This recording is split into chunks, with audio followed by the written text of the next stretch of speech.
Heraclitus meets Pascal. Ninguém se molha duas vezes na mesma tempestade. Mudam você a água, nem é o mesmo na sua mão o guarda-chuva. Muda o motivo pelo qual você ouve por bem molhar-se, oferecendo ao temporal, por assim dizer, a outra face. Não muda, porém, a consciência de que os sapatos encharcados e a calça manchada de lama terão talvez efeito idêntico ao que teria ter ficado em casa, quietinho na cama.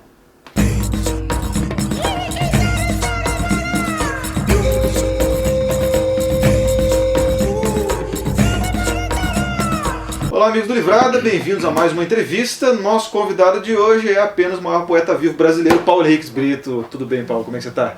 Tudo bem, um pouco de exagero, mas tudo bem. Ah, é isso aí, né?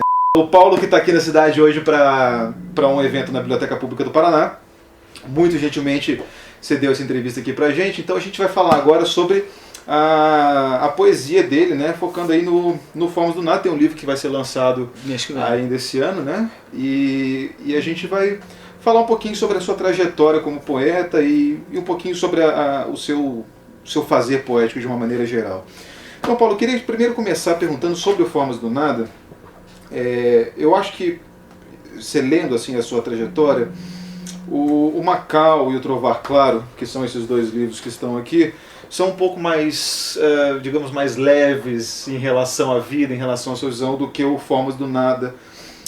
E o Mínima Lírica, por sua vez, que pega, né, os seus dois primeiros livros, já tinha alguma coisa de uma certa melancolia também nessa voz, né? Como é que foi esse processo? Assim, como é que está o seu momento, a sua visão poética em todo momento? É uma coisa que oscila para você? Enfim, você vê essa diferença? Não, eu não consigo ver muita diferença. A diferença que eu vejo mais é que, evidentemente, eu começo a escrever poesia sem muito conhecimento de técnica, né? Uhum. Então, meu primeiro livro eu estou um pouco tateando, quando eu acerto meio por acaso, né? Uhum. E a única coisa que eu sinto realmente é que, a partir de um certo momento, eu comecei a tentar aprender a escrever poesia mais sério, comecei a ler poesia mais sério, é quando eu começo a traduzir poesia. Então eu acho que tem uma consciência cada vez maior do que eu saber o que eu estou fazendo. No mais eu não consigo ver muita diferença. Uhum. Nessa uma visão mais pessimista assim, do Mas tem a ver com a idade, provavelmente. Entendi. Provavelmente tem a ver com a idade. Legal. Falando nisso que você estava falando sobre fazer poesia, traduzir poesia, né? Você também é um tradutor de poetas muito importantes de língua inglesa, né? Elizabeth Bishop, enfim. E como é que esse processo de tradução de poesia influencia a tua própria produção? Muito, influenciou muito. Eu comecei a me interessar muito por forma poética. No meu livro tem muito poema e verso livre, uma coisa que você vai reparar é que tem cada vez menos, né? Uhum.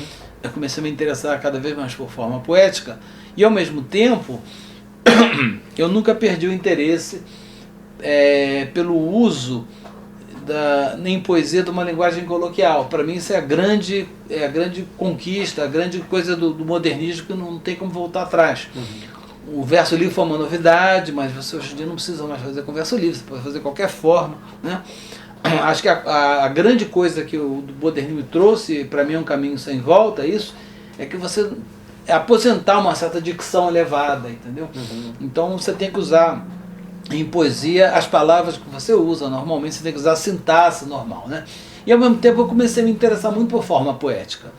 E aí, para mim, aconteceu que eu tive que dar um curso na PUC, lá do Rio, sobre os poetas românticos ingleses. Comecei a estudar os românticos ingleses e me apaixonei pela obra do Byron, né? E o Byron é um poeta que, nos últimos livros dele, que são realmente os grandes livros dele, que ele escreve já no final da vida, com 30 e poucos anos, né? Que ele morre com 36, ele mostra todo aquele domínio da forma poética que ele tinha, tradicional, né? Mas ele começa a usar um tom completamente coloquial, uma coisa muito, muito pé no chão.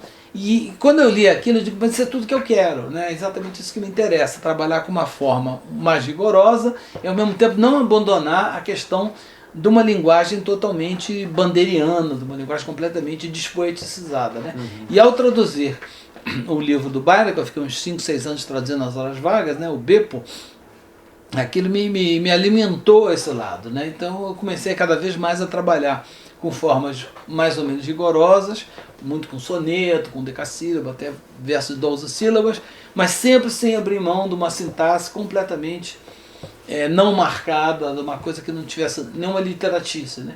Então a tradução me ajudou muito nesse sentido.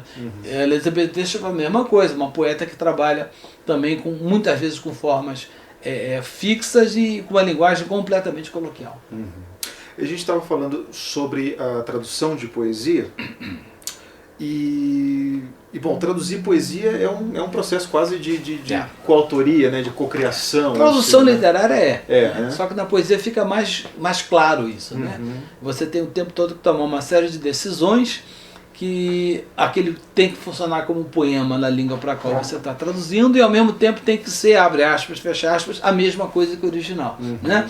Aquilo que o Humberto Eco, nos últimos livros dele, chamou de quase a mesma coisa. Então a tradução é isso. Você está fazendo uma obra numa outra língua, mas de alguma maneira você tem que fazer com que a pessoa que está lendo aqui esteja lendo uma outra obra. Legal. Então é um desafio e evidentemente que é um tipo de escrita poética, uma escrita literária, né, sempre. E quando você traduz as suas próprias poesias, porque você também faz a sua autotradução, né? Como é que é esse processo? É tradução ou você está criando a sua própria poesia? Não, eu faço questão de fazer tradução. É tradução. Eu acabo, sempre não consigo, acabo mexendo um pouquinho mais do que eu mexeria que se fosse uma tradução de outro poeta.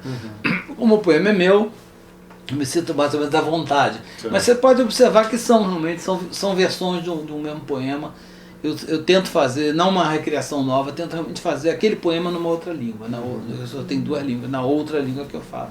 Quando você começa a escrever em inglês e faz a poesia em inglês, você sente uma espécie de, né, uma musicalidade diferente, né, um sabor que as palavras têm de diferente.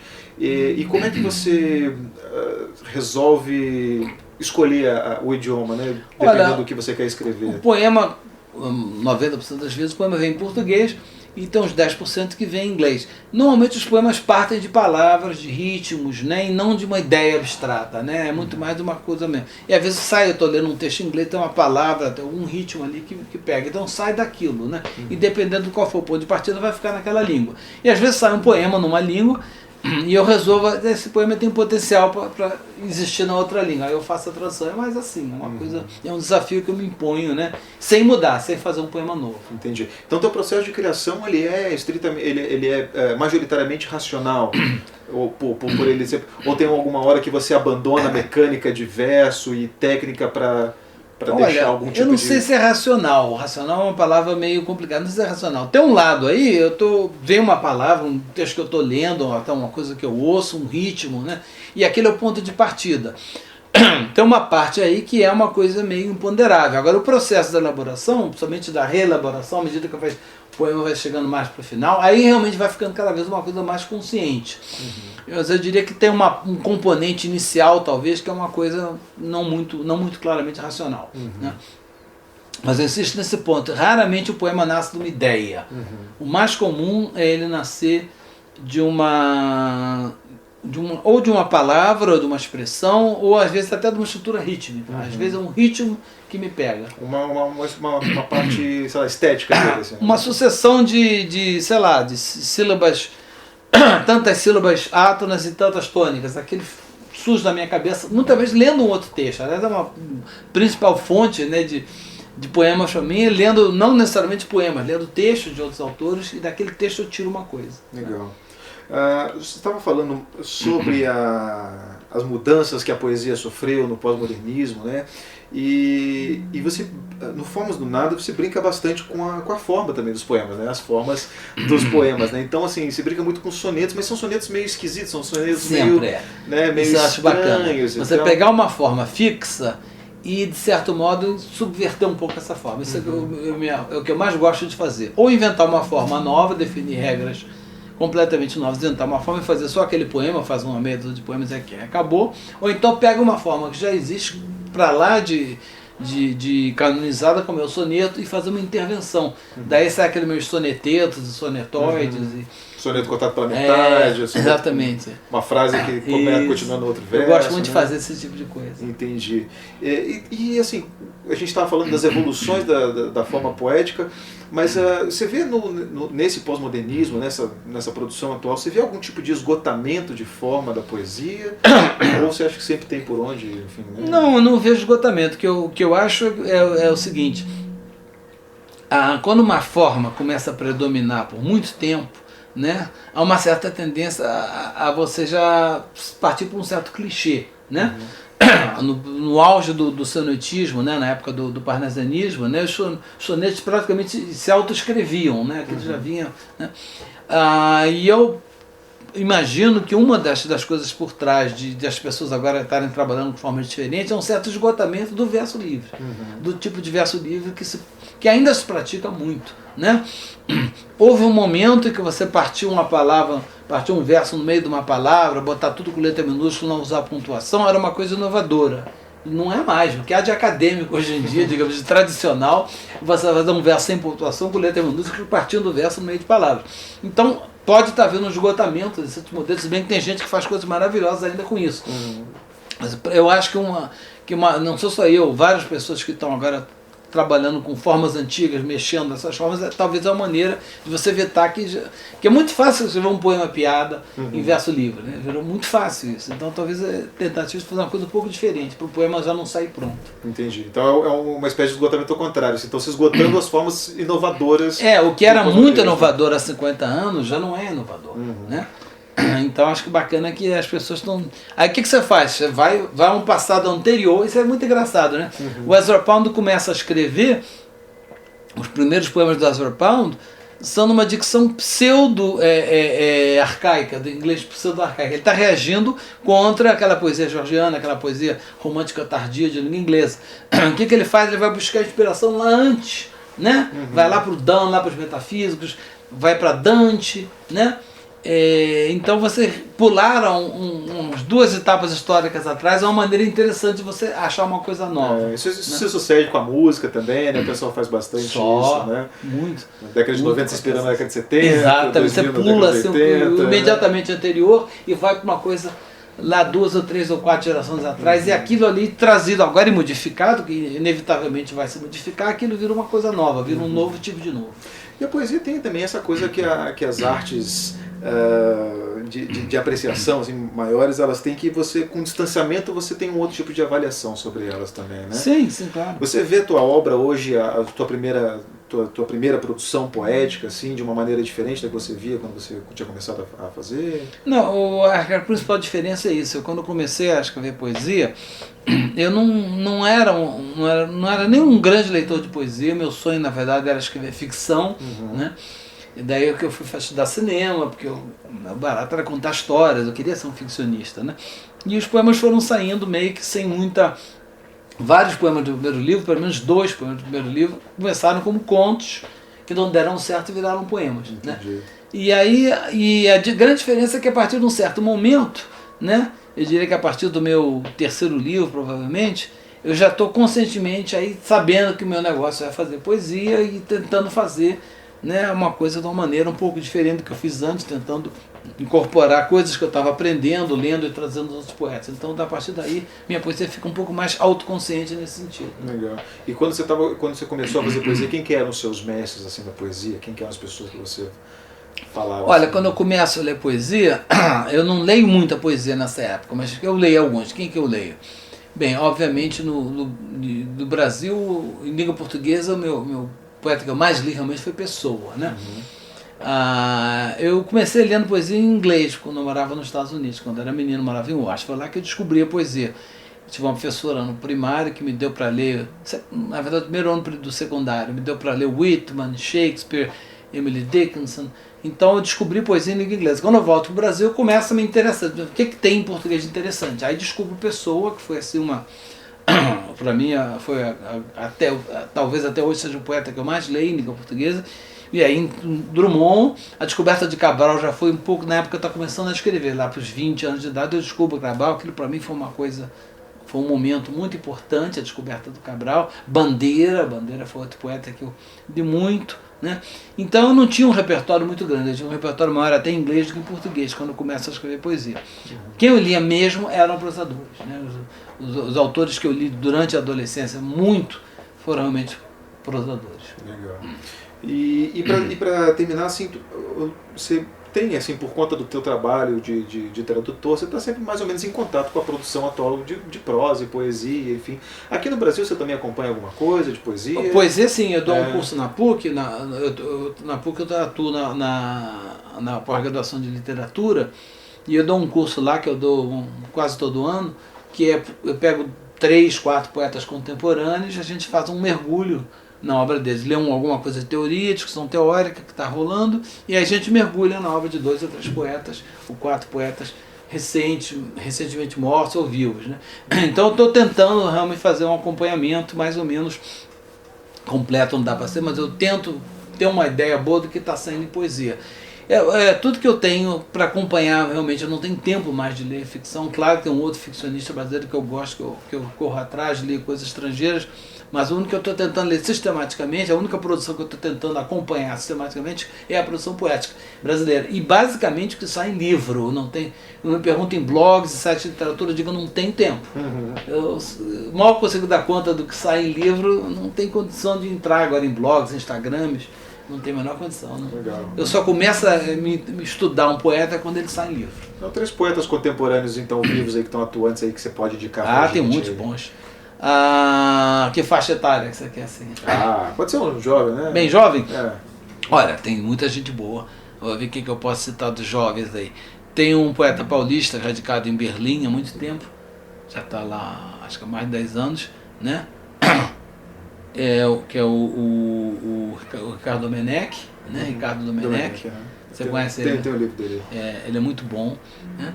Publicou para aquela coleção Age Colete lá do Conselho. Ele é ótimo, ele é um cara muito bom. Ele também tem um dos raros sites de poesia que eu entro de vez em quando. Ele é um cara pensa a poesia, ele tem muita coisa interessante. Lá no Rio tem uma poeta também meio estreante, que é a Alice Santana, que trabalha nas letras, né? E ela tem já uns 2 ou 3 livrinhos, e o último livro dela, achei que ela já mostrou um trabalho bem interessante, tentando pensar aí de outros lugares. Quem que eu poderia citar? Vou citar um mais velho, mas que é um cara tão bom, que ele já está nos seus 50 e tantos anos, mas é um cara pouco conhecido.